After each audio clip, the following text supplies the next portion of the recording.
Sebuah pohon besar tumbang setelah hujan deras selama 2 jam disertai angin kencang mengguyur wilayah Purwokerto, Jawa Tengah, Sabtu siang. Pohon juga menimpa sebuah mobil sedan yang sedang parkir di bawahnya. Beruntung tidak ada korban jiwa dalam kejadian ini. Petugas yang datang ke lokasi langsung memotong batang pohon agar dapat segera dievakuasi. Petugas sempat kesulitan saat memotong batang karena ukuran pohon yang cukup besar. Pohon besar yang tumbang di jalan alternatif menuju kawasan wisata Baturaden ini diduga sudah lapuk akibat usia tua. Akibatnya angin kencang dengan mudahnya menumbangkan pohon. Hujan lebat mas, kebetulan saya lagi makan di rumah makan Anglo.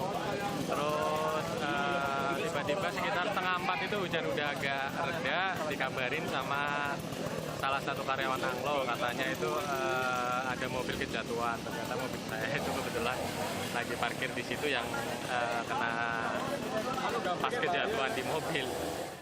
Petugas pun menutup dan mengalihkan lalu lintas di jalan alternatif selama 2 jam. Sementara itu 7 petak rumah di Jalan Karya Bakti, Kecamatan Tenayan Raya, Pekanbaru Riau rusak parah setelah angin puting beliung dan hujan deras Jumat malam kemarin.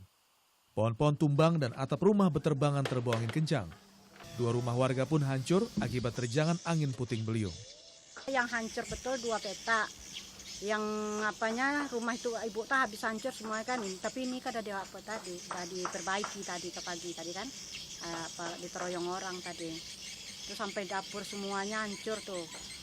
Pokoknya ibu bantal kasurnya minjam diantar orang malam tadi itu kan.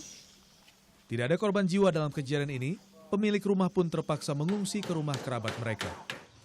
Tim Liputan melaporkan untuk NET.